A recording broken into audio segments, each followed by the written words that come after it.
Good morning and welcome to the Agent Rundown Real Estate Coffee Talk with, I'm Angel. I'm Andrea. And Marie. And first we should say happy holidays and Christmas and Hanukkah and New Year and everything to every one of our followers. And today we want to talk about a great topic, which is like what is the difference between rent versus buy. There's a lot of myths around renting and why people continue to rent, and why they think that they're not able to buy or why they don't want to buy. And so we want to lay some facts down to those myths. So who wants to start us off? Well, it's definitely a tough decision. I think a big thing is there's definitely tax advantages to owning rather than renting. When you're renting, you're just tossing your money away. You're actually paying somebody else's mortgage. Yes. So there's tax advantages to begin with. Mm-hmm.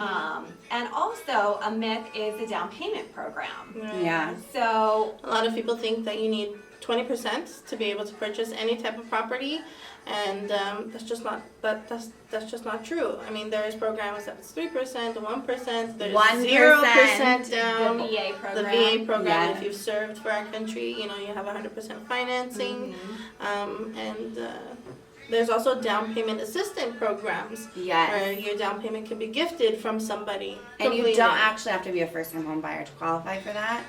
And another big thing is I think a lot of people don't realize that there are a lot of properties in Los Angeles County that would equivalent to about the same amount as money or less or same or just right above that you're paying in rent already. I actually love that downtown even has lofts that are beautiful lofts and they're under $400,000. That's crazy, guys, to live in the city in a prime location.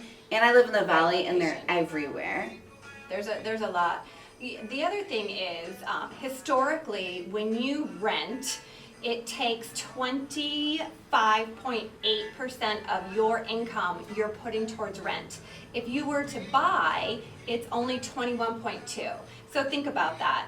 A little bit less than 4% you're saving if you're owning rather than buying. But that was historically. Yeah, exactly. It's shifting. It's shifting now. So right now, if you're renting, it's about 28.2% of your income is going to pay someone else's mortgage.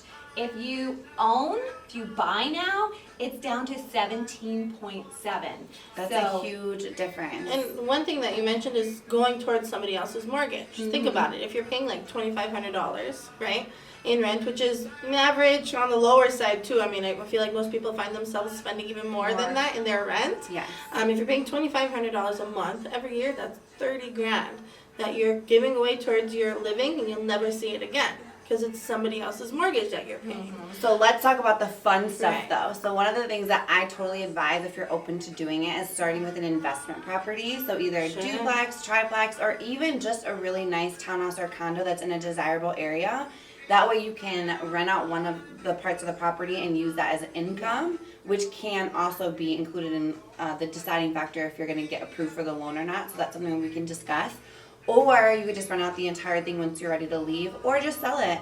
Because one of the biggest things that we want to talk about is the equity that you build your own mortgage. Yeah, and that you can cash out things with. Either invest in another real estate, property, or a business, starting your own company. There's so many options, which we'll touch on in another week. But the equity that you build is just incredible, and I think a lot of people don't realize how much easier it is to get into a home than they think. And then even the last thing I do want to say is that credit scores. A lot of people are intimidated thinking they need a perfect credit score to get approved. That's so not true. Right. As low as 580. Yeah. And so I think that there's so many more candidates that qualify. So instead of paying someone else's mortgage, let's pay yours and start building your generational wealth. I don't want to be the numbers girl the whole time, but they talk about long-term wealth. So if you took a person who has owned and looked at their long-term wealth versus a person that's renting and look at their long-term wealth, it's about $4,000 for renters. Right. For owners, it's about $184,000. And that's on average in America. Yeah. So Los Angeles would probably be even higher. Yeah, much because, higher. Yeah, our property And value. if you think about it too, you guys, any truly wealthy person never got there just by a career.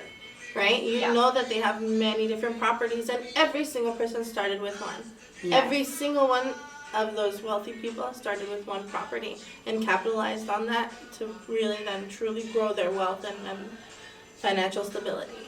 So before you sign that lease renewal, give us a call, contact us, DM us, text us, Email, whatever's your best. and let's figure out the form. numbers. Yeah. The other thing that you can do also is send us your rent right now, whether it's $2,500 a month, $2,800, $3,000, $3,000, whatever it $32. is. Send it to us, and we will find you a home for that exact same amount in LA County. Yeah. Guaranteed. We can do it. So before you sign that lease or you keep paying someone else's mortgage, give us a call. Yes. And See you next That's time. it. And until then, enjoy your Happy holiday holidays. festivities. Bye, guys. Bye.